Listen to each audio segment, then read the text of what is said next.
The market at Old Wharf Road was always loud before sunrise. Vendors shouting, pot covers clanging, the smell of roasting corn, fish tea, boiled crab, and pepper soup floating through the air. And in the middle of it all stood Bamboo. Everybody knew Bamboo. Tall, dark-skinned, always wrapped in bright head ties with long skirts brushing the dusty ground. Her smile looked sweet, but her eyes were cold like storm water. People feared her, though nobody could explain why.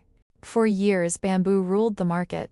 No matter how fresh another vendor's food looked, customers always drifted back to her stall. Miss Iris could barely sell one lobster.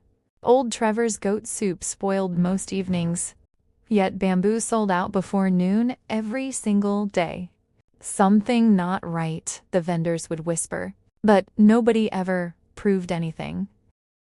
Every morning before daylight, she would lock herself inside the back of her boardhouse. She practiced dark rituals, muttering strange words into the air. Then she would take a piece of her own filth and secretly mix it into the seasonings and soup she sold. She believed it gave her power over customers. And somehow, it worked. People became addicted to her food. Meanwhile, in the same little community lived a quiet young girl named Tita. Tita was different from other children. From she was small, she would dream dreams that later came true. Sometimes she spoke about things nobody told her. Her grandmother always said, "That child have spiritual eyes." Tita loved God deeply. Even though she was only a little girl, she prayed constantly and believed angels walked beside her. One rainy afternoon, Tita's mother fell sick with a terrible fever. "Tita," her mother called weakly, "go down to market and buy some soup from Bamboo for me." Tita grabbed the money and hurried down the crowded street toward the market. The moment she stepped near Bamboo's stall, something strange happened. The noisy market suddenly sounded distant in her ears. A cold breeze brushed past her face. Then deep inside her spirit, she heard a voice. "Do not buy from her." Tita froze. She looked up at Bamboo, and suddenly her spiritual eyes opened. She saw darkness swirling around the woman like smoke. She saw shadowy spirits standing behind the pots.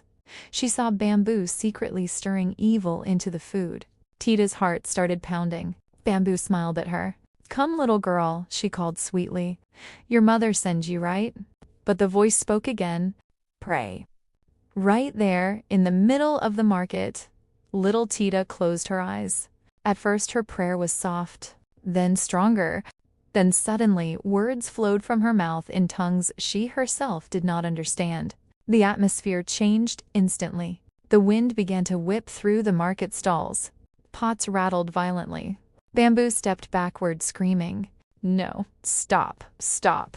The woman collapsed onto the dirty ground, shaking uncontrollably. Vendors and customers gathered around in fear. Then Bamboo began crying loudly, "I confess, I confess." Everybody went silent. Through tears and screams, Bamboo revealed everything she had done for years: the witchcraft, the rituals, the disgusting secret inside the food.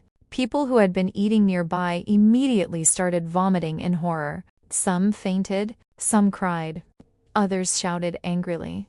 That very same day, health officers and police shut down Bamboo's stall forever. The once powerful market woman disappeared from the community after that. And little Tita? She grew up into a powerful pastor known across the island. Whenever she preached in church, she often told the story of the day God spoke to her in the market and how obedience saved her life. She would smile and say, "Never ignore the voice of God when He warns you." And every time she finished the story, the church would fall completely silent. The story teaches that honesty, faith, and obedience lead to protection and success, while deception and wrongdoing eventually bring consequences. Tita listened to God's warning and avoided danger, while Bamboo's dishonest actions were exposed. The moral is that truth always comes to light, and doing what is right is rewarded.